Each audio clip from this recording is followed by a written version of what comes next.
아무래도 작가를 소개하는 게 좀 많다 보니 조금 경직되거나 좀 딱딱한 부분이 있지 않을까 싶은데 양해의 말씀을 좀 하고요. 제가 작가들의 모든 작업들 100% 이해하지는 않지만 최대한 잘 설명할 수 있도록 준비 한번 해보겠습니다.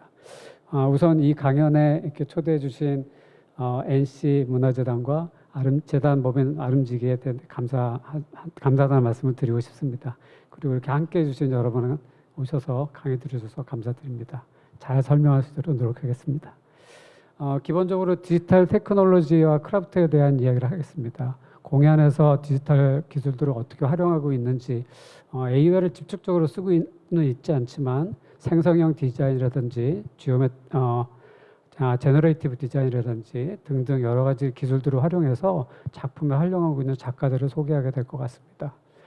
그래서 첨단 기술로서의 공예가 또 어땠는지도 설명을 드리면서 시작할까 합니다. 진짜 예민하네요. 네, 제 본의 아니게 막 넘어가고 있습니다. 잠시만요. 파트는 크게 4가지로 준비를 했습니다. 하이테크로서의 공예가 어떻게 입지를 갖고 있었고 활용이 됐었는지에 대한 이야기입니다. 두 번째는 디지털 기술을 도입한 공예가들을 설명을 할 거고요. 한 10명 정도 소개를 하겠습니다. 생성형 디자인을 활용하는 공예가 5분 정도를 소개할 텐데 이외에도 많이 시도를 하고 있는 작가들이 있지만 제가 전체를 다 알 수는 없어서 그래도 대표 작가를 모시고 여기다 소개를 할 것 같고요. 여기 심지어 또 한 교수님도 와 계셔서 이따 한번 또 간단하게 소개를 하고 이야기를 나누면 어떨까 싶기도 합니다. 마지막으로 AI와 공예가의 미래에 대한 얘기를 결론으로 드릴 텐데 제가 두서없이 말을 하게 될 것 같아서 미리 양해 말씀드리고 2장짜리 원고를 간단하게 읽는 거로 마무리를 할까 합니다.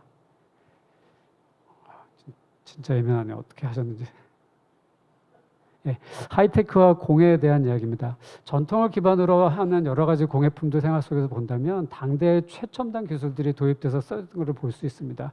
제가 모든 사례를 여기다 넣을 수는 없었지만 수메르에 있어서 보는 황금 투구, 페르시아에서 보고 있는 저런 사자 뿔잔 같은 거라든지 이런 것들은 그 당시만 했어도 연금술이라든지 재련 기술 이런 것들이 최첨단의 끝이라고 생각이 됩니다. 물론 철기를 다루는 것도 있지만 금이 갖고 있는 속성 때문에도 얇게 펼치고 세공을 할 수 있는 기술들은 아마 많은 사람들이 향유하지 못한 아마 고가의 그리고 일부 특권층들을 위한 공예품으로 각광받았을 거라고 생각이 됩니다. 그 다음에 우리나라에서 볼 수 있는 것들인데요. 낭낭시대의 1, 2세기 때 만들어졌던 띠고리입니다. 허리띠 벨트라고 보시면 될 것 같고요. 경주의 황호동의 금 귀걸이 같은 경우에서 보시는 이런 디테일한 작업들, 특히 누군 기법이라는 것인데 메소포타미아에서 시작이 돼서 그것들이 로마, 그리스를 통해서 우리 동방으로 전달이 돼서 이제 이 기술들이 활용이 되고 있는데요. 생각해 보면 작은 알들을 과립같이 조그만 알들을 금속으로 만들고 그거를 땜 없이 융점을 맞춰서 붙여주는 것들이 되게 쉽지 않은 기술 중에 하나입니다. 지금 현대 작가 중에서도 그 누군 기법을 활용해서 하고 있는 장신구 작가도 굉장히 많이 있고요. 그 다음에 전통을 유지하고 있는 작가들도 명장 같은 분들도 계시기도 합니다. 그게 쉽지 않은 기술인데요. 그것들 또 어떻게 알았을지 모르겠는데 유채씨라든지 그런 배추씨 같은 것들의 기름들을 이용해서 온도를 맞추고 적정하게 융점이 됐을 때 맞추는 그런 기술들을 도입해서 했던 것들입니다. 역시 최첨단이라고 생각이 됩니다. 최근 들어서 이 19세기쯤에 왔을 때는 여기서 보시고 있는 게 전해주조 같은 방식으로 뭔가 표면에 도금을 하는 방식으로 기술들을 활용하고 있는 것을 볼 수 있습니다. 저기 GIF 이미지를 보실 텐데 니켈이라는 금속이 전해질 안에서 움직여서 이온화돼서 몰드에 붙게 됨으로써 도금이 되는 겁니다. 이 도금을 좀 적극적으로 활용한다 그러면 본이 되는 틀을 안쪽에 두고 바깥쪽의 표면을 다 이렇게 도금하듯이 두껍게 층을 만들어낸다 그러면 그거로서 형태를 유지할 수 있게 되는데 그 형태가 예술적인 표현에서 굉장히 유용하게 쓰이고 또한 무게를 줄 수 있기 때문에 많은 작가들이 활용을 했습니다. 금속공예가 중에서는 황현치 교수님께서도 큰 형태를 만들었던 경험도 있고요. 많은 장신구 작가들이 표현을 위해서 활용을 하고 있습니다. 자, 이게 첨단 시설에서 쓰고 있는 공장. 아까는 잘 안 되더니 되게 예민해졌네요. 지금 보시면 이런 공장에서 만들어지는 대량 생산을 위해서 만들어지고 아주 작은 것까지도 도금 혹은 일렉트로포밍을 통해서 전해 주조라고 많이 하고 있죠. 그것들을 통해서 형태를 만들고 가공하는 것들을 뜻합니다. 자, 속이 빈 형태를 만들 수 있기 때문에 다양한 나뭇잎이라든지 그 다음에 우리 자연물에서 얻어지는 것들도 은가루 같은 거죠. 은을 칠을 해서 도포를 하게 되고요. 거기에 도포하는데 도금이 붙어서 형태들을 만들 수 있습니다. 뭐 구리나 여러 가지들을 활용하고 있는데 여기서 구리로 만들어진 여러 가지 실험체들이 있는 거고 진짜 예민하네요. 슬라이드가 되게 많은데 네, 제가 그러고 있는데 예민하지 못한가 봅니다. 네. 네. 그런 전화해주조 기법을 잘 활용하고 있는 김희주 작가입니다. 지금 보시는 식물의 이미지 같은 형태들은 또 원본이 있을 수도 자연물에서 바로 갖고 오는 경우도 있고요. 본인이 가공한 형태들을 두고 얇게 도금하듯이 평면을 만들어서 입체화하는 작업을 보여주고 있는 것입니다. 네, 만약에 안 되면 말씀드리겠습니다. 19세기에는 이제 사진 부식이라는 기술을 좀 활용하게 되는데요. 부식이나 다른 그런 기법들, 엔그래빙을 통해서 만들어지거나 하는 것들은 동판화 같은 데서도 많이 작업이 됐었습니다. 그게 사진술의 19세기에 발전이 되면서 조금 더 정교한 이미지를 부식으로 해서 표면에 장식하는 효과들을 장신구에서도 보여주고 있는데 그 기법의 한 예입니다. 이거는 동판에 판하는 일반적인 부식이고요. 이건 사진을 엎어서 사진 부식을 통해서 만들어진 장신구 작업입니다. 제가 미국에서 공부했을 때 스승님의 작업인데요. 굉장히 오랜 시절 1960년대쯤 뭐 70년대 작업하셨던 거기 때문에 그 위에 작업은 제가 많이 못 봤지만 아마 거의 최초로 사진 부식을 많이 활용했던 작가분이 아닌가 싶습니다. 20세기 들어서 또 여러 가지 기술 중에 에노다이징이라는 기술이 있습니다. 여러분이 잘 알고 있는 알루미늄 샤시의 색깔이라든지 지금 다양하게 볼 수 있는 이런 것들이 산화막을 인공적으로 만들어서 내구성을 높이기도 하고 그 다음에 색감을 입히기도 해서 미적인 효과 같은 것들을 산업적으로 좀 우수한 결과물들을 도출하는데 표면을 가공하고 있는 것들에 해당이 됩니다. 그래서 지금 보시는 여러 가지 색깔을 낼 수 있고요.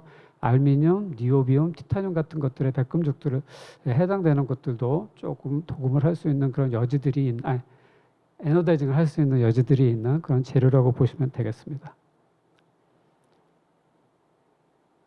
자, 이런 첨단 시설들을 잘 활용해서 하고 기술들을 활용했는데 저희가 또 20세기에 들어서는 주원리 분야에서 다양하게 이런 여러 가지 렌더링의 효과들을 만들고 사용하고 있습니다.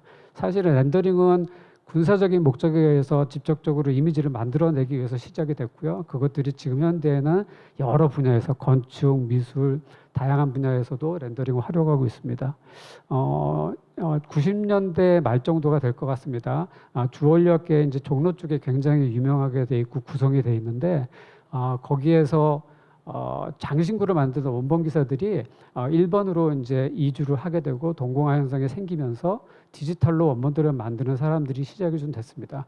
생각보다 디지털 기술을 굉장히 적극적으로 이미 빠르게 도입을 했었던 게 장신구 쪽 분야라고 생각이 되고요. 그때 이 렌더링이라든지 여러 가지 기술들, 컴퓨터 기술들을 활용해서 표현들을 하고 만들었던 것들 중에 한 예입니다. 그 장비들이 또 되게 중요하겠죠. 뭐 3D 기술들을 다 많이 아시고 계시고 종류도 굉장히 다양한데 뭐 크게 본다면 재료적인 구분이 있을 것 같습니다. 파우더를 쓰느냐, 고체를 쓰느냐, 액체를 쓰느냐. 기술적으로는 레이저를 쓸 것이냐, 프린트 헤드 같이 잉크젯을 하듯이 프린트를 할 것이냐 등등이 많이 나올 텐데 초창기에는 재료들이 다양하지 않았고 왁스가 되게 쉽게 우리가 생각할 수 있는 재질이었겠죠. 촌농과 같은 형식으로 FDM이라는 적층 방식으로 만들어졌고요. 그 적층으로 만들어진 것들은 아무래도 캐스팅에 되게 유용한 소송이 가능한 소재이기 때문에 사용을 했습니다. 그럼에도 불구하고 굉장히 구조적으로 약하고 잘 부러져서 조금 플라스틱 계열의 소재가 활용이 되기 시작한 SLA 장비, 액상의 수지감, 열 경화성, UV 경화성에 의해서 딱딱하게 되는 것들의 소재들이 개발이 됐고 기술이 좋아지면서 그 해당되는 레진들을 사용한 작업들이 대거 나오기 시작을 합니다. 그래서 2000년대 초반에는 SLA 좀 많았고요. 2010년 정도 됐으니까 기술이 좀 발전했는데 초창기 SLA 같은 경우는 레이저가 하나의 핀으로 면을 채우기 위해서 굉장히 오랜 시간이 거쳤다면 사진 기술을 조금 도입해서 DLP라고 해서 디지털 라이팅 프로세스, 한 번에 한 단면을 출력할 수 있는 기술들이 발전하고 응용이 되기 시작했습니다. 그때 장비도 좀 작아졌고 재료도 적게 쓰고 시간을 절약해서 굉장히 많은 주얼리 업체에서 이걸 도입해서 사용을 했고요. 퀄리티도 좋아서 지금 현재까지도 이거 유사 기술들이 가장 많이 사용되고 있는 거로 알고 있습니다. 자, 그렇게 해서 디지털 기술을 도입한 공예가들이 과연 누구들인가? 뭐 열거할 수 없을 만큼 굉장히 많이 있는데 간단하게 제가 대표 작가 다 10분 정도를 한번 소개할까 합니다. 최한철 금속 작가, 윤상희 오칠 작가, 안은경 오칠 금속 작가, 안성만 도자 작가, 황승욱 도자 작가, 여기 천정혁 교수님도 계시는데 제가 미처 놓쳐서 못 넣습니다. 이승열 장신구 작가, 임복기 작가, 그다음에 최윤정 작가, 유정대 작가를 소개하겠습니다. 최한철 작가는 좀 젊은 작가 중에 한 명으로 금속을 폴딩하고 V컷을 통해서 만들어지는 형상들을 갖고서 작업을 하고 있습니다. 규모도 점점 커지고 새로운 시도를 하고 있는데 옛날 같으면 저희가 홈을 만들 수 있는 앵그레벨 툴 갖고 홈을 만들고 접는 과정으로 금속을 했을 텐데 V컷이라고 하는 기술들을 통해서 조금 손쉽게 이렇게 종이 모델들을 만들어서 할 수 있는 것들을 만들고요. 한 장으로서 혹은 두 장으로서 겹쳐서 만들 수 있는 작업들을 하고 있습니다. 자, 지금 보시는 위에 도안이고요. 그 도안은 나중에 일러스트도 그리기도 하고 CAD를 통해서 그려서 한 판에서 접을 수 있는 여러 가지 형태들을 변형하는 과정을 거칠 것 같고요.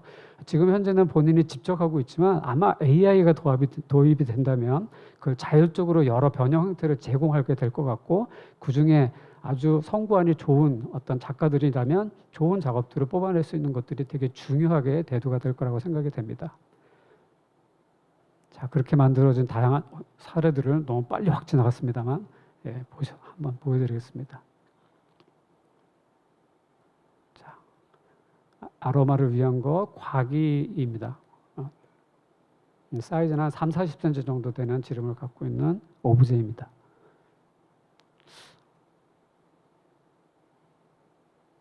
네, 다음은 윤상희 작가인데요. 오칠을 작업하고 계시는 작가입니다. 금속도 전공을 하셔서 배우셨었지만 결과적으로는 오칠을 마지막까지 해주고 계시는 작업이고 초창기 오칠 작업 내에서 지금 보시고 있는 여러 작업들입니다. 대부분의 이런 태치를 기반으로 하고 있는 것들은 여러 개의 못이나 산배를 겹겹이 쌓아서 형태들을 만드는 걸로 알 수 있고요. 목심이 들어가는 칠기 같은 경우에는 안쪽에 원본이 들어있고 그거를 겉으로 싸서 혹은 내구성을 높이기 위해서 색감을 표현하기 위해서 사용을 하게 되는 거죠. 그렇게 만들어지는 함 같은 작업들의 대부분의 목심에 해당되는 것은 나무로 만든 경우가 되게 많이 있었는데 이분은 3D로 그 원본을 만들고 그거를 덧칠하고 만들어서 형태를 가공하는 걸 만듭니다. 지금 장신구의 팔찌 같은 정도고요.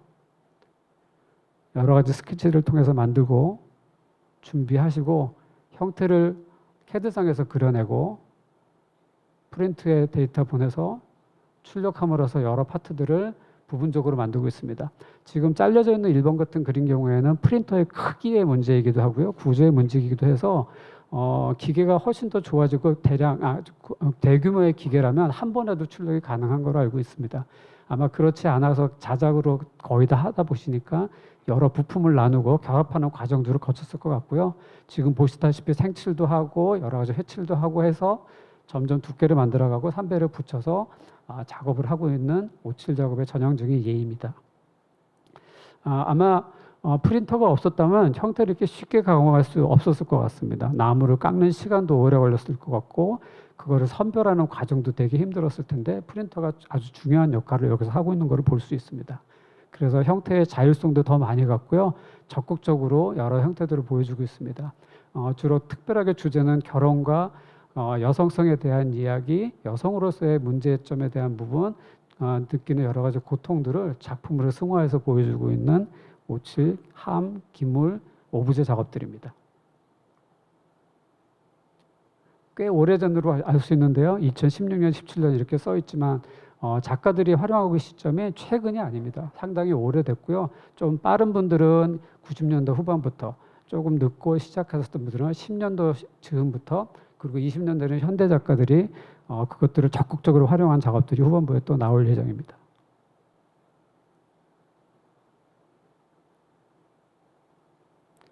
안은광 작가는 이제 금속을 이제 저희 학교에서 전공을 하고 작품 활동을 하고 있는데, 금속으로 만들고 싶었던 작업이 있었습니다. 이렇게 카랑카랑하게 날카로운 선들과 곡선들이 유기적으로 만나서 만들어진 융합형 형태를 만들고 싶어 했습니다. 디자인 과정 중에서도 만약에 AI가 있다면 여러 제안을 더 많이 할 수 있을 것 같은데, 아직 거기까지는 단계로 안 갔고요. 프린팅을 활용해서 형태를 쉽게 가공할 수 있는 것들을 지금 작업을 하고 있습니다. 아까 윤 교수님 작업과 비슷하게 이 작가 같은 경우에는 기본적인 형태를 3D에서 많이 그려내고, 그렇게 긴하고 날카로운 선들을 잘 보여주는 형태들을 가공하고 조금 더 변형을 하는 과정을 거친 이후에 프린터로 원본을 뽑고 같은 과정으로 역시 터치를 해서 오치를 하고 있는 작업입니다. 아마 금속으로 이 작업을 했다고 그러면 구현도 어려웠을 것 같고요. 시간도 꽤 오래 걸려서 본인이 추구하는 거를 표현을 못했을 가능성이 높습니다. 그래서 적절한 자기만의 방식을 프린터로 선택을 했고요. 이렇게 목신과 같이 3D 프린트된 것들을 심으로 하고 있는 오치를 작업을 하고 있습니다. 또 직접 프린팅도 하고 가공하는 과정 중에 변형도 하고요. 더 손쉽게 뭔가의 원형들을 찾는 작업들을 하고 있습니다. 빨리 가네. 진짜 예민하네요. 네.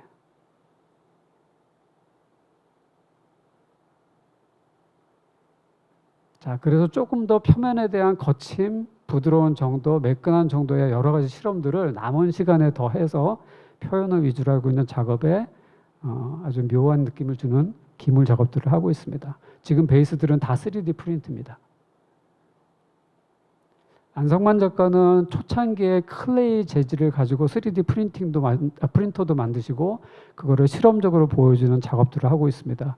보시다시피 코일링한 것 같은 형태로 작업이 될 수밖에 없는데, 최근 뭐 여러 가지 다큐멘터리에도 보셨겠지만 건물을 3D로 프린트를 낼 때 시멘트가 지나가면서 결이 생기는데요. 똑같다고 보시면 됩니다. 코일링과 크게 다르지 않고 그게 프린트가 대치됐고 소지를 이용한 재료를 활용하고 있다는 차이가 있습니다. 나머지 설계나 이런 것들은 거의 저희가 비슷할 것 같고요. 자작한 프린터죠. 프린터에 압축 공기를 이용해서 소지를 밀어내고 하는 작업을 하고 있습니다. 아마 지금쯤은 조금 더 좋은 프린터를 만드시고 효율적인 걸 만드시지 않았을까 싶은데요. 이거 꽤 오래된 사진입니다. 한 15년 정도 지난 전의 이야기라 지금 또 다른 모습으로 아마 작업을 하고 계실 것 같습니다. 어찌 보면 초보 단계의 세라믹 작업 같이 보이기도 하지만 이런 시도들을 통해서 다른 가능성을 만들 수 있을 것 같고요.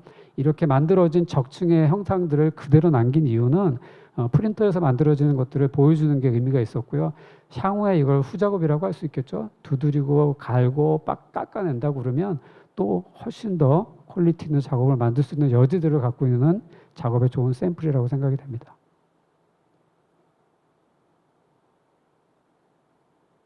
자, 여기까지가 안성만 작가 거의 작업입니다.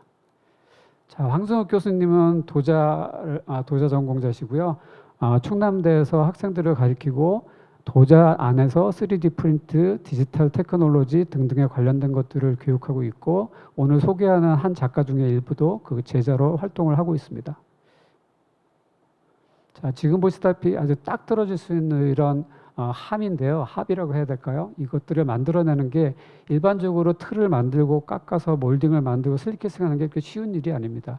그래서 그 원본에 해당되는 것들을 컴퓨터에서 설계를 하셔서 정밀도가 높은 거, 당연히 스케치부터 출발을 할 것 같고요. 어떻게 몰드들이 분리가 될지도 계산하시고, 그 설계가 중에 형태를 위한 설계도 하시고 틀을 위한 설계들을 만들어서 몰드 제작까지 하셔서 다 만들고 있습니다. 조금 더 적극적으로 CNC라든지 이런 거를 활용해서 정밀도를 높이고 표면의 질감들을 표현하는 데 중점을 두고 작업을 하고 계십니다. 굉장히 어메이징한 작업이라고 생각이 됩니다.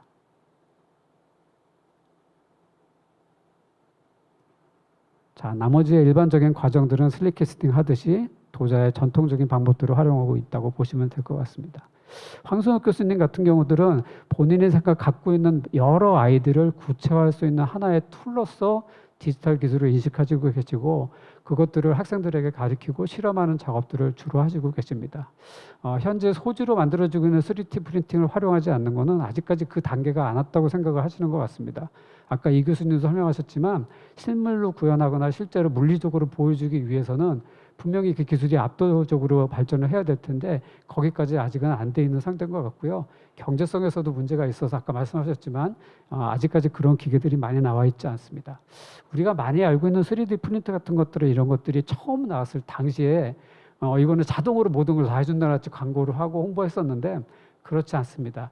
아까 말씀드린 코어 스킬을 갖고 있는 전문가들이 그걸 이해하고 활용하는 거에 따라서 어떻게 구현이 될지가 되게 중요한 거라 결국 사람의 몫이 굉장히 중요하다고 할 수 있을 것 같습니다.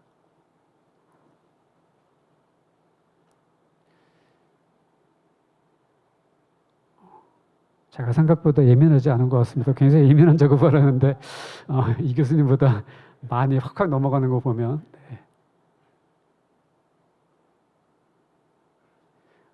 선생님은 그냥 프린트만 활용하고 몰드만 짜고 있는 게 아니라 적극적으로 CNC, 그러니까 수치에 제어가 되는 선반이나 CNC 작업 같은 것들을 활용해서 작업을 하시는데요. 그것들로 표면에 여러 가지 패턴들을 만들어서 실험적인 작업들을 하고 있습니다. 그래서 타일 작업도 하시고 레이저 각인기를 통해서 이렇게 여러 가지 테스트를 하고 계십니다. 뭐 레이저에 관련된 것들은 후반부에도 또 나올 것 같아서 설명은 여기서 안 하겠습니다. 자, 이걸 직접 깎으시고 제형을 만든다고 한다면 너무도 어려운 작업이었겠죠. 그 시간과 노고가 상상을 초월할 것 같은데요. 아까 이 교수님 말씀하셨다시피 엄청난 작업을 고도의 스킬을 갖고 있는 사람이 다량으로 만들 수 있는 좋은 예라고 생각이 됩니다. 이승열 교수님은 저희 학교 교수님 중에 한 분으로 최근에 여러 가지 작업들을 시도하고 있는데요. 3D 프린팅과 함께 오축 가공을 하는 CNC, 아까 도자에서 교수님이 했던 것과 비슷하게 그런 작업들을 금속에서 보여주고 있습니다. 그래서 일반적인 절차를 거의 유사하게 다 활용하고 있고요. 3D 프린팅으로 몰드해야 되는 원본을 왁스로 만들고 혹은 레진으로 만들고 캐스팅해서 형태들을 가공하고 있습니다. 이승열 교수님은 자녀가 잠시만요. 예. 자녀가 이란성 쌍둥이인데 쌍둥이에 대비되는 두 가지의 개념들을 잘 넣어서 이렇게 작업을 보여주고 있습니다. 그래서 전반적으로 이렇게 두 개의 다른 개체 서로 다른 나라는 표현으로 작업을 하고 있는 작가 중에 한 명입니다. 장신구뿐만이 아니라 리빙 오브젝트까지도 확장해서 여러 작업, 기물 작업도 하고 계십니다.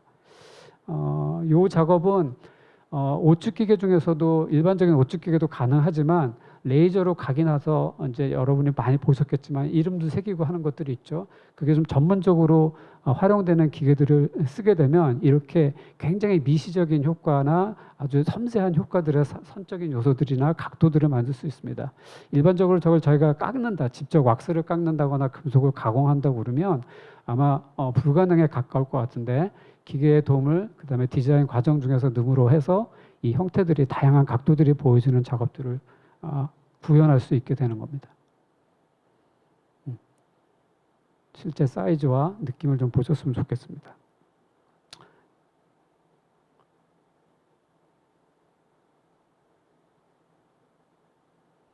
자, 민복기 교수님께서는 2008년도부터 RP라고 하는 장비를 사용했습니다. 명칭이 계속 좀 바뀌고 있는데 RP, 3D 프린팅, 뭐 SLA, SLC, 뭐 SLS 뭐 이런 것들이 다 거의 다 같은 개념으로 보시면 됩니다. 기계를 뜻하고요. 래피드 프로토타임이라는 얘기를 하고 있습니다.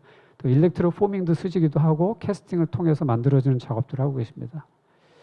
민복기 선생님은 조금 이론적인과 철학적인 배경으로 작품을 많이 설명하고 있는데 디지털 기술에서 보여지고 있는 가상성과 물질성에 대해서 고민하고 있는 작가들의 입장과 그것도 생기는 문제점에 대한 것들을 작품으로 풀어서 보여주고 있습니다. 과연 가상으로 만들어진 것들이 물질로 전환되는 과정 중에 항상 정확해야 되느냐에 대한 질문을 던지고 있는 건데요. 그렇지 않습니다. 만들어지는 과정 중에서도 생기는 오류들도 생길 텐데 그 오류를 유니크하게 좀 표현하고 있는 그런 작업입니다. 그래서 보시면 이렇게 과립 형태로 모여 있는 것들이 어떻게 보면 누군 기법, 아까 보셨죠, 누군 기법. 이렇게 전자적으로 해결을 하고 있을 수 있는데 거기서 생기는 오류들을 유티 있게 풀어가고 있는 작업들을 이렇게 볼 수 있습니다. 그래서 정밀하게 떨어지는 기술성이 아니라 약간의 에러를 인간적인 면을 더하는 디지털 작업을 하고 계신 거라고 보시면 되겠습니다.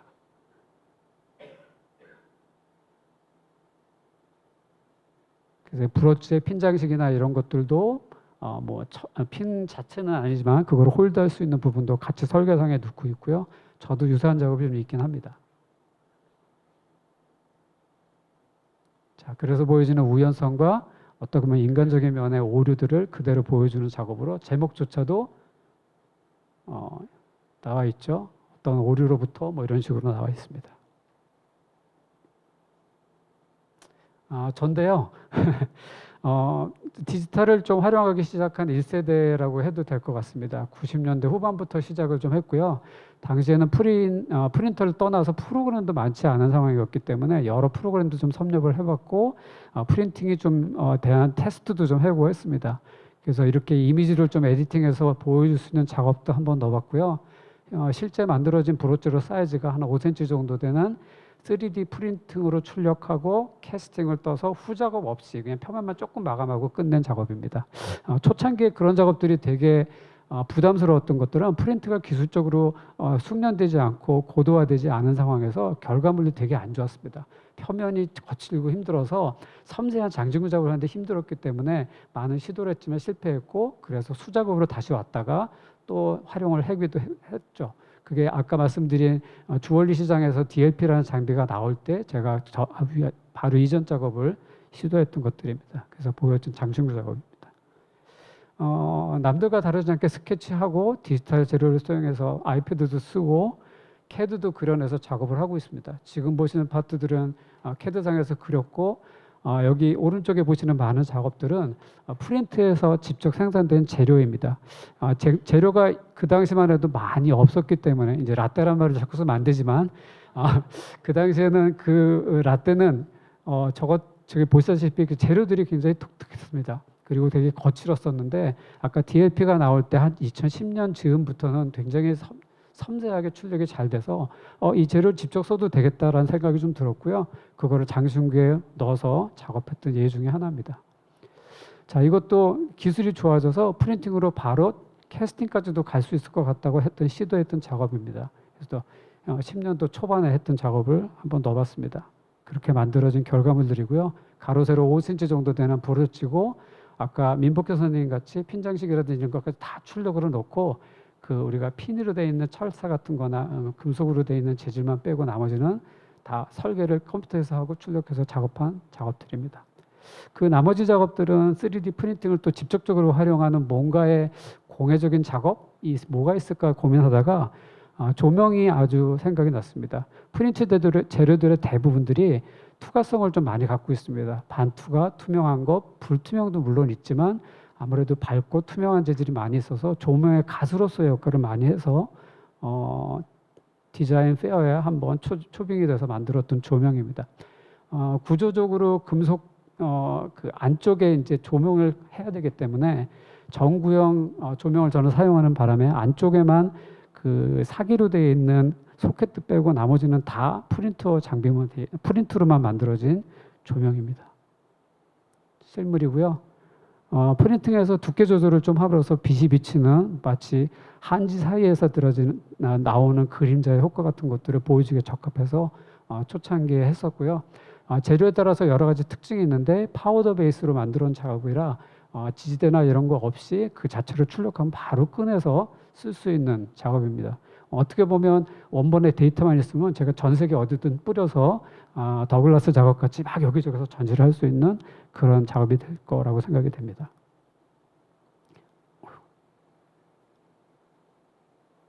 자, 그 다른 작업의 예고고요. 금속에 제가 레이저 커팅으로 이용해서 만들고 있는 폴딩 작업같이 용접해서 만드는 작업의 일부와 프린팅 파트를 같이 넣고 있고요. 이 작업은 위에 전시장에서 보실 수 있을 것 같습니다. 연작이고요. 최근에는 조금 장신구는 내려놓고 기물 작업에 좀 집중하고 있습니다. 아무래도 교육자이기도 하고 작가로서 확장성을 보여주고 또 디지털의 여러 가지 기술들을 조금 보급하고 있는 입장에서 실험적인 작업을 많이 하다 보니 레이저 캐트라는 걸 접하게 됐고요. 용접 기술의 알곤 용접은 잘 아시지만 굉장히 거칠고 셉니다. 그리고 저희 같은 경우는 무슨 기술자 같이 통으로 어디 틈 없이 완전히 용접할 필요가 없지 않습니까? 그래서 필요한 부분을 용접할 수 있는 마이크로 용접을 써서 기물을 만들고 있습니다. 한 60cm 정도 되고요. 여기 조혜영 감독님도 계시지만 로에베 선정이 잘 돼서 전시했던 작업 중에 하나입니다. 제가 진짜 섬세하지 않은가 봅니다. 너무 확확 넘어가는데요. 의외로 섬세한 남자인데 지금 보시면 이렇게 컴퓨터상에서 작업하는 걸 이제 연출을 좀 한번 해봤고요. 설계 과정 그리고 또 제작을 하기 위해서 펼친 그림 같이 부채꼴에 종이가 잡기 같은 형태로 펼친 그림을 그려야 되는데 자동화되지 않습니다. 최근 들어서 이제 많은 작가들이 쓰고 있는 알고리즘 기반으로 작업해서 만들어진 생성형 디자인에서는 이게 자동화될 수 있는 형태적으로 자동화될 수 있는 거는 있고요. 그것들을 적극적으로 활용한 작가들은 후반부에 나올 예정입니다. 저는 아직까지 거의 매뉴얼로 해서 남들이 흔히 말하는 노가다 같은 형태로 다 하나하나 각도 맞춰서 작업을 하고 있고 펼친 그림 그리고 그 펼친 그림을 레이저 커팅하고 받아서 이렇게 받은 거를 갖고 와서 종이접기 하듯이 해서 용접을 하고 작업을 하고 있습니다. 저는 빨리 지나가는 건 같네요. 네.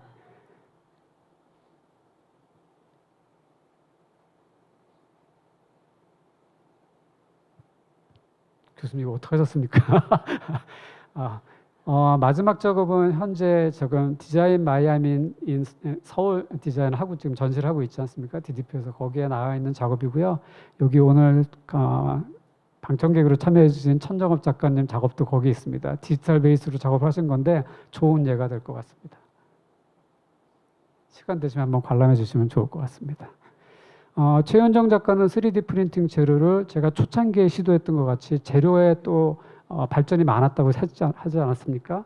그래서 보시면 그 재료들을 직접적으로 장신구에 활용하는 사례를 여기서 담고 있습니다.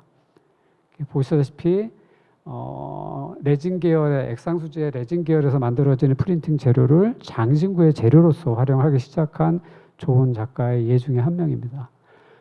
주로 숨이라든지 생명 이런 것들에 대한 것들을 담고 있어서 그 내용들을 마치 풍선이 불어져서 숨을 담은 그런 형상들을 구현하고 있고요. 그 형상 구현 과정 중에 CAD를 사용하고 변형하고 있는 작업들을 변주로 보여주고 있습니다. 프린팅의 재료들도 직접적으로 쓰고 있기 때문에 아까 반투과성의 여러 재료들을 쓰고 있고요. 일부 재료도 보시다시피 투명하지만 또 반투명화 시키기도 하고 반투명의 재료를 직접 쓰기도 합니다. 방식은 MJP라고 해서 멀티젯, 우리가 알고 있는 프린터 헤드랑 비슷한 형태로 제작하는 액상의 방식과 레이저로 쏴서 만들어진 액상 방식을 쓰고 있어서 재료가 조금 다른 거에 따라서 표면의 질감과 색감들이 조금 차이가 있습니다. 네.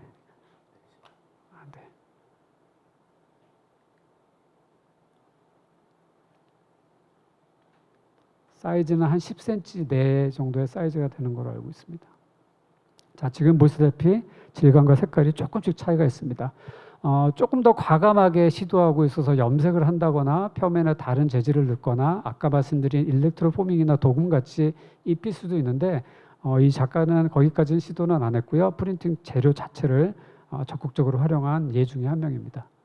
색깔이 또 다르죠. 레진이 또 열 경화성 혹은 빛에 의해서 경화가 되면서 색깔이 변하게 되는데 자연스럽게 그걸 보여주고 있는 그런 작업 중에 하나입니다. 자, 저쪽은 아마 도금을 한 거로 마감을 한 것 같아요. 베이스 안에는 아마 프린팅이 모체가 되고 있지 않을까 싶습니다.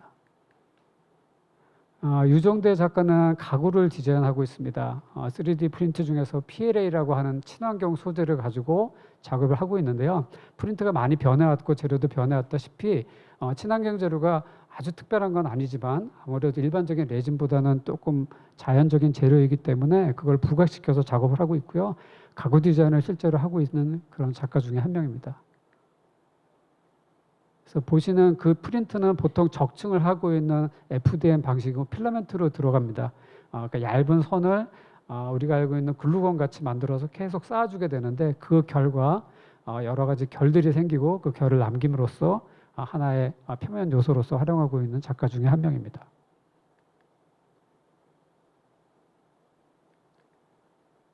디지털 크라프트라는 개념이나 주제 아래 일본, 이탈리, 뭐 여기 한국 같은 데서 계속적으로 전시를 하고 있어서 아마 가구 디자인이나 소야 같은 데서 많이 보셨을 것 같습니다. 대표적인 게 디소반인데요. 한국의 전통 이미지들을 모티브로 가구를 조금 디자인하고 있는 작가 중에 한 명이라고 보시면 되겠습니다. 되게 유명하고 많이 매거진에 올라왔던 그런 사례 중에 한 명입니다. 한 예입니다. 보시다시피 프린터의 한계도 좀 있어서 중간중간에 살짝 끊어진 부분들이 있는데 이어붙이고 연결함으로써 본인이 원하는 규모를 만들어 가는 거고요. 아까 말씀드렸다시피 컴퓨터 장비가 혹은 출력 장비가 커진다면 한 번에도 출력할 수 있는 여지가 있는 작업이라고 볼 수 있을 것 같습니다. 세 번째 파트에서는 생성형 디자인을 활용하는 공예가를 소개할까 합니다. 대표 작가 5분 정도를 모셨고요. 최홍준, 강인규, 최혜진, 정영재, 이영주 작가입니다. 분야를 조금씩 다르게 해서 선별해서 아마 소개를 하겠습니다. 초창기 일반적인 라이너는 CAD 프로그램이고 거기에 탑재되어 있는 그라스하퍼라든지 플러그인을 통해서 생성형 디자인을 하고 있는 그런 작가들입니다. 알고리즘을 본인이 계획해서 짜서 뭔가 치밀하게 계획을 할 텐데 그 절차와 지침들을 지시하는 게 바로 알고리즘이고요. 그 지시자가 바로 주도자, 작가이기도 합니다. 그 작가들이 어떤 데이터를 넣느냐에 따라서 자동화되지 않았다 뿐이지 어찌 보면 AI가 하는 영역의 일부들을 여기서 담아내고 작업하고 있습니다.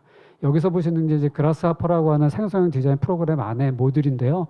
그 모듈과 하나의 노드 안에 매개 변수를 넣고 입력체에 따라서 형태들이 변형되는 작업들을 보여주는 것들입니다. 그 최영준 작가를 먼저 소개하자면 도자 작가 중에 한 분인데요. 자연에서 만들어지는 유기적인 형태들을 인간적인 형태로 가공을 하고 있는 겁니다. 되게 인위적인 절차를 거치게 되는데 주로 디지털 기술을 이용해서 활용을 하고 있는 작가 중에 한 명입니다. 그래서 도자 조형이라고 보셔야 될 것 같습니다. 자, 지금 보시는 절차를 통해서 하는데요. 초창기 디자인 안에서 여러 가지 알고리즘을 파라메틱 디자인이나 제너레이티브 디자인을 통해서 만들고 그것들이 여러 사례를 통해서 만들어지는 변형 형태를 추구하고 그 데이터 값을 조금 입력함으로써 만들어집니다. 아마 AI가 자동화되는 게 아까 말씀드렸다시피 경제적인 이유가 충분히 합당하다면 그런 재료들이 쌓이게 될 거고 축적된다면 그게 반영됐을 경우는 더 자동화가 될 것 같습니다. 지금 저희가 쓰고 있는 이미지 에디팅을 쉽게 할 수 있는 여러 가지 챗 GPT의 이미지 에디팅이 많이 나오죠. 최근에 그 만화 애니메이션 뭐죠? 지브리 스튜디오의 이미지들 변경하는 것 같은 경우는 이미 데이터가 되게 많기 때문에 쉽게 만들어지는 거고요. 작가들이 만들어진 여러 데이터들이나 방식들이 쌓여 있지 않기 때문에 만들지 못하는 것 뿐이지 만약에 그게 쓰인다면 충분히 여러 형태들의 변형들을 보여줄 수 있을 거라고 생각이 됩니다. 자, 그래서 출력을 해서 만들게 되는 겁니다. 일반적인 과정은 현재 작가들하고 크게 다르진 않습니다만 이런 부분들을 좀 추가해서 생성형 디자인을 활용한 다양한 변형성들을 보여주고 있는 겁니다. 저희가 스케치를 그리고 모델링을 손으로 직접 한다고 그러면 아마 굉장히 오랜 시간이 거칠 텐데 변수를 조금만 조절한다면 여러 가지 형태로 변형할 수 있는 예들이 생기게 됩니다. 지금 보시다시피 변형의 여러 가지 형태들을 보시고 계신 거고요. 이게 보시고 있는 이 오른쪽에 있는 파트들이 하나하나의 알고리즘 엔진 모듈이라고 보시면 되겠습니다. 저런 알고리즘이나 혹은 모듈들도 외부에 지금도 배포가 되어 있는 것들이 있어서 여러분이 사용도 할 수 있고요. 필요하다면 조금 적극적으로 약간 컴퓨터 마인드가 있어야 될 것 같은데 저도 잘 안 되더라고요. 그것들이 좀 쌓여서 프로그램을 한다면 본인이 원하는 형태를 가공하는 데 용이하게 될 것 같습니다.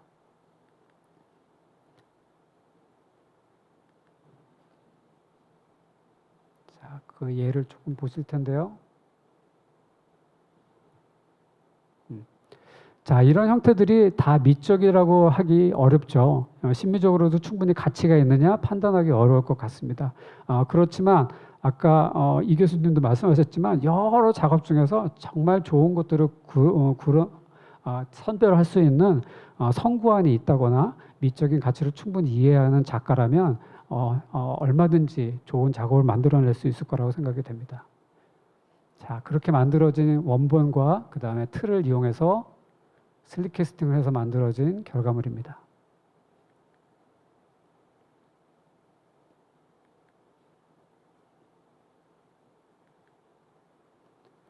자, 이영주 작가는 최근에 개인전을 했습니다. KCDF 갤러리에서 했었고 그 작업들을 보시게 되는데 같은 방식으로 글라스하퍼 내에서 본인이 알고리즘을 활용해서 변형과 변주, 규칙과 반복성에 대한 이야기들을 작품에서 담고 있습니다.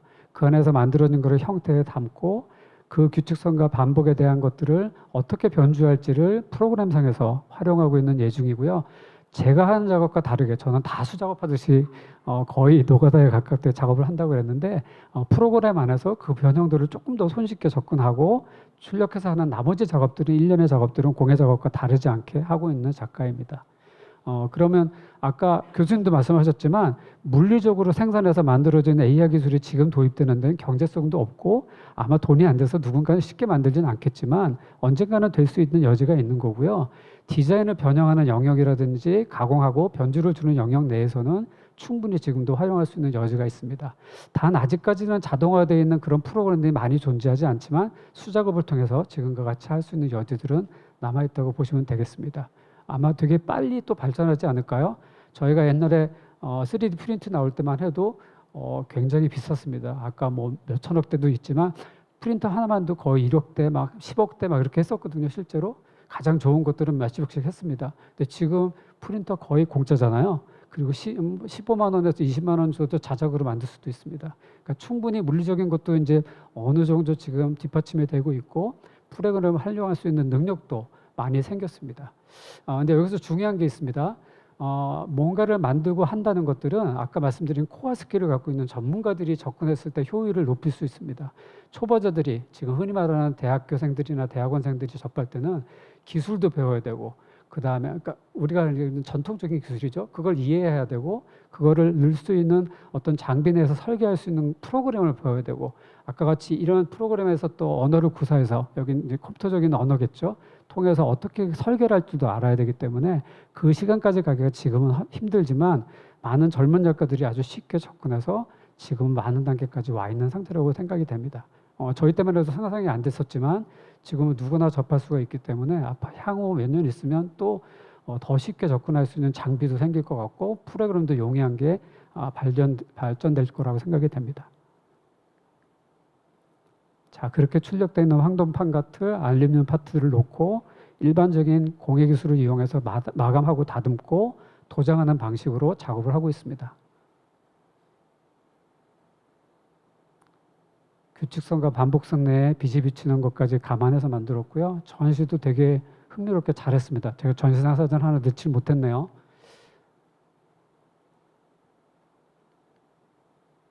4, 50cm 정도 되는 큰 이제 오브제성의 기물입니다. 자, 강인구 작가는 아티퍼니처 작가입니다. 최근에 신진 작가로 공예박물관의 쇼케이스에서 전시도 한번 했었고요. 3D 프린팅에서 만들어지는 그런 장비, 지금 보시는 여기 보시는 나뭇가지 같이 만들어진 이런 형태들을 프로그램을 그라스하퍼를 통해서 생성형 디자인으로 만든 작업들입니다. 직접 가공하고 깎는 게 아니라 설계하고 프린팅을 하고 어떻게 조립할지 아직은 프린트에 한계가 있어서 관절식으로 다 끊어서 연결하는 형태로 작업을 하고 있고요. 그렇게 해서 설계가 되고 잘리는 작업들까지도 디자인의 한 파트로 작업을 하고 있습니다. 그렇게 만들어진 가구고 전시장에 올라가시면 볼 수 있습니다. 디테일이고요. 프린터에서 보여주는 적층에서 만들어진 결이라든지 문양들도 그대로 남기고 연결되는 관절 파트 같은 것도 디자인의 일부로서 만들고 있습니다. 자연에서 보는 넝쿨, 나무가지의 생명체들을 인공적으로 가공해서 만들고 있는 작업들을 보여주고 있는 작가입니다. 자, 큰 벤치.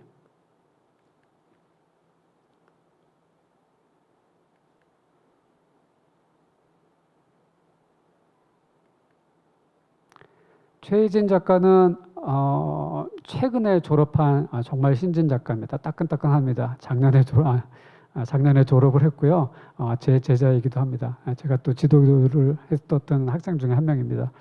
근데 젊은 나이에 굉장히 활발하게 적극적으로 디지털 기술을 받아들이고 저도 생성형 디자인을 잘 못 만들고 그래서 잘 못 다루고 있는데 그걸 활용해서 만들고 있는 작업입니다. 조금은 생소하기도 하고 잘 익숙하지 않은 형태일 것 같습니다만 이 친구한테는 되게 유용한 어떤 주제가 됐습니다. 극소경면이라고 해서 지금 보시는 빙울방울 같은 막이 생기는데 이 수학자들이 이 형태에 대해서 연구를 했고 그 흥미로운 형태들을 최소공면, 극소공면이라고 하게 됩니다. 그것들을 생성형 디자인을 통해서 여러 가지 변형성을 만들고요. 그 가능성을 모색하는 작업을 해왔습니다. 굉장히 컴퓨터적인 마인드와 신세대적인 접근으로 작업을 하고 있어서 향후 또 한번 지켜봐야 될 작가 중에 한 명이 아닐까 싶습니다. 아마 트렌드 페어나 이런 데서도 종종 나오게 될 것 같습니다. 준비하고 있다고 들었습니다. 어찌 보면 우리한테는 좀 생소한 형태들이죠. 이런 수학적인 형태들이 우리한테 영감을 주는 경우가 많지는 않았는데 그런 영감들을 갖고서 작업하는 것들입니다. 지금 보시는 디자인 단계에서 변형이 아마 프로그램에서 됐을 것 같고요. 이미지를 렌더링하고 출력물을 프린터 레진 계열로도 뽑아보고 여기 보시는 여러분이 보시는 왼쪽에 두 번째는 금속 재질의 프린팅을 만든 겁니다. 파우더라고 보시면 되는데요. 금속의 파우더를 레이저로 순간적으로 녹여서 붙이는 그런 기술이고요. 그렇게 만들어진 실물 작업입니다. 저 작업을 마감만 하면 맨 끝에 있는 작업같이 완성된 작업을 볼 수 있게 됩니다. 촛대이고요. 기물과 벽면, 공간들을 어우르는 그런 작업들을 보여주고 있습니다. 금속공예 작가의 마이클로우 같은 느낌으로 공간에 대한 연속성을 보여주는 작업이라고 볼 수 있습니다. 자, 트레이 작업으로 활용된 예고요. 벽에 모서리라든지 모퉁이 튀어나온 돌출부를 크로스하게 되는 그런 선반 작업입니다. 크기는 한 50cm, 60cm 정도 됩니다. 이 작업은 크기 때문에 금속으로 뽑지 못했다 뿐이지 비용이 아직은 많이 비쌉니다. 굉장히 고가의 비용을 지불해야 되기 때문에 여기서는 레진으로 출력하고 도색을 했지만 얼마든지 비용 문제도 해결이 된다면 가능할 것 같고요. 예전에 출력물들이 굉장히 비싸게 됐던 것 같이 지금의 결과물들도 발전을 한다고 그러면 그 기계가 발전을 한다고 그러면 단가도 많이 떨어져서 손쉽게 금속으로도 출력이 가능할 거라고 보고 있습니다. 정년장 작가는 현대 장신구 작가로 3D 프린팅 재료를 적극적으로 활용한 작가 중에 한 명입니다. 최근엔 장신구 작업을 좀 많이 하고 있고요. 초창기 저랑 논문지도 했을 때는 가구 디자인을 좀 했습니다. 지금 보시는 이런 디자인들은 파라메트릭 디자인이라고도 할 수 있을 것 같고요. 그런 과정 중에 테셀레이션이라는 작은 삼각형의 기하학적인 모듈들을 반복적으로 혹은 그 변주를 만들어가는 작업들을 하고 있습니다. 자, 이건 장신구를 설계하는 과정 중에 이미지가 들어와 있고요. 파우더에서 출력을 해서 만들어진 오른쪽에 보시는 게 프린팅으로 만들어진 스툴이고 염색 과정 등을 거쳐서 색을 낼 수 있는 것들을 보여줍니다. 실제 30cm 정도 되는 아주 미니 스툴이고요. 프린트로 다 만들어서 일체형으로 만들어진 작업이라고 보시면 되겠습니다. 구조적으로 역학적으로 문제 없고요. 변형 형태는 아까 말씀드린 생성형 디자인을 통해서 변형하고 있습니다. 거기에 조금 더불어서 금속의 구조물들과 함께 강도도 높이고 신미성을 높이는 작업의 시도들도 몇 개 있고 모델링 작업을 해서 10cm짜리의 모델링도 다양하게 변주를 줄 수 있게끔 프로그램에서 작업을 한 예 중에 하나입니다. 다른 재료와의 융합도 같이 보고 있습니다. 장신구에서 볼 수 있는 고리형, 연결형 이런 작업들을 하고 있는데요. 이 작가는 몸에 걸치고 착용했을 때 중력에 의해서 흔들리고 움직임에 반응하는 장신구를 구성하고 만들었습니다. 크기는 한 15cm 정도 되는 길이를 가지고 있고요. 착용을 했을 때 이런 식으로 해서 뭔가 반응하는 장신구의 연구를 하고 있습니다. 프린트의 종류에 따라서 되게 다양하다고 말씀을 드렸는데 일반적인 레진 배열이나 혹은 우리가 말하는 적층하는 FDM 방식은 이 형태를 한 번에 출력하기 되게 어렵고 파우더 같은 경우에는 받쳐주는 지지대가 필요 없기 때문에 출력이 가능해서 그런 재료를 정확하게 선택해서 활용하는 것도 작가의 몫이라고 생각이 됩니다. 되게 흥미롭습니다. 되게 가볍고 매력적인 장신구입니다. 또 표면 칠해서 염색을 할 수가 있게 되는데 이렇게 여러 가지 색깔들도 담을 수 있게 됩니다.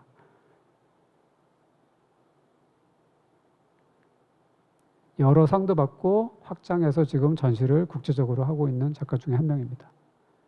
최근에는 형태적인 변형도 좀 갖고 있는데 반복되는 모듈형 같이 아까 어떻게 본다고 그러면 과립 형태가 반복되는 민복규 선생님 작업 같이 이런 형태들을 또 가공해서 디지털 재료로서 재료가 장신구의 재료로서 사용되게끔 하는 작업을 보여주고 있습니다.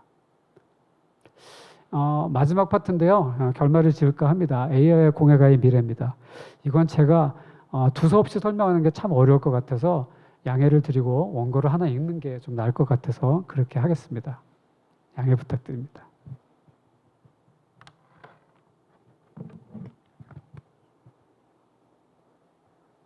제가 다 기억하기도 어렵고요.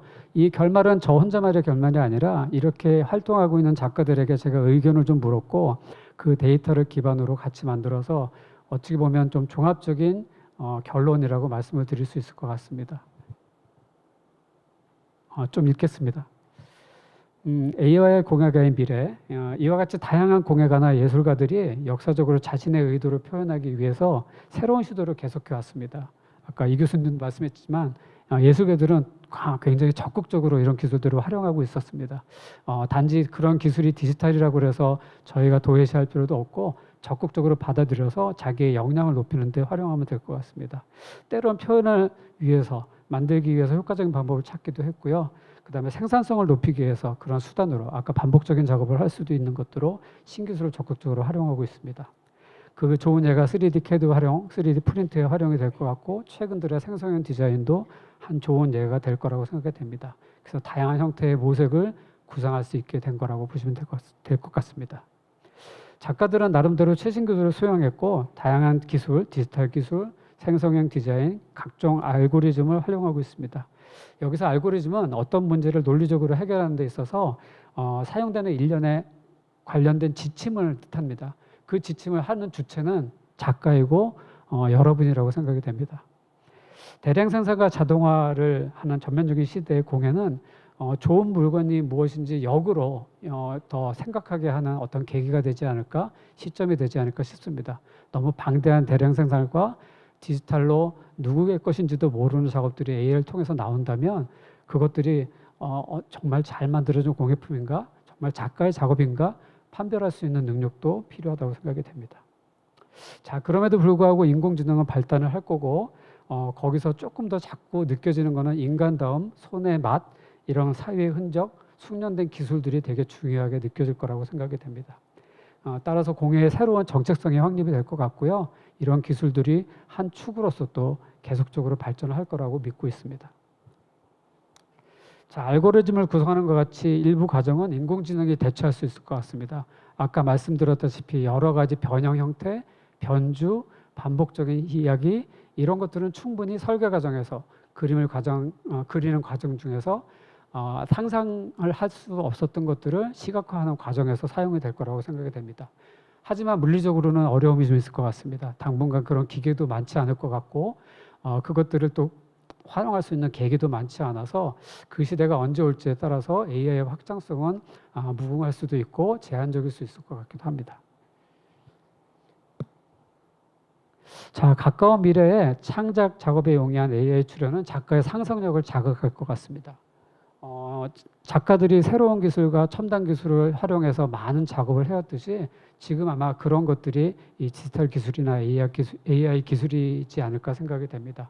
그것들에 따라서 사람들의 선호도도 바뀔 것 같고 발전의 속도에 따라서 창작의 영역의 확장성도 다를 거라고 생각이 됩니다. 현재까지 공예에 적합한 자동화된 프로그램은 없지만 최소한 작가가 주도적으로 입력하고 변형하는 아까 같은 초보 단계의 AI는 이미 사용이 되고 있다고 판단됩니다. 자, AI가 예술과 공예 영역에서 새로운 가능성을 계속 보여주고 있지만 동시에 긴장감도 남아 있습니다. 새로운 알고리즘이나 이런 것들이 무분별하게 사용되는 것들은 자제를 해야 될 것 같고 디지털 세대에 있어서의 저작권 문제도 여전히 문제화되고 있습니다. 그것들을 어떻게 해결할지도 우리의 몫이라고 생각이 됩니다. 결국 AI는 예술가에게 대체 불가능한 자리를 위협할 거라고 하지만 아까 교수님 말씀하셨다시피 나를 대체하기는 어렵기 때문에 아마 당분간은 그렇게 쉽게 이것들이 뭐 전복된다거나 하는 것들은 생기지 않을 거라고 믿습니다. 그래서 예술가들의 몫이 더 중요하다고 생각이 됩니다. 자, 여러분들은 어떻게 AI를 받아들일 건가요? 제 생각에는 적극적으로 받아들이는 면도 있을 것이고 여전히 전통을 고수하는 분들도 있을 겁니다. 그 판단의 몫은 여러분이기도 하고 그 주체자도 여러분이기도 합니다. 작가와 관람자도 같이 동시에 고민하고 고뇌해야 되고 그 담론의 장을 마련하는 게 되게 중요하다고 생각이 됩니다. 오늘 강연 여기까지 마치겠습니다. 감사합니다.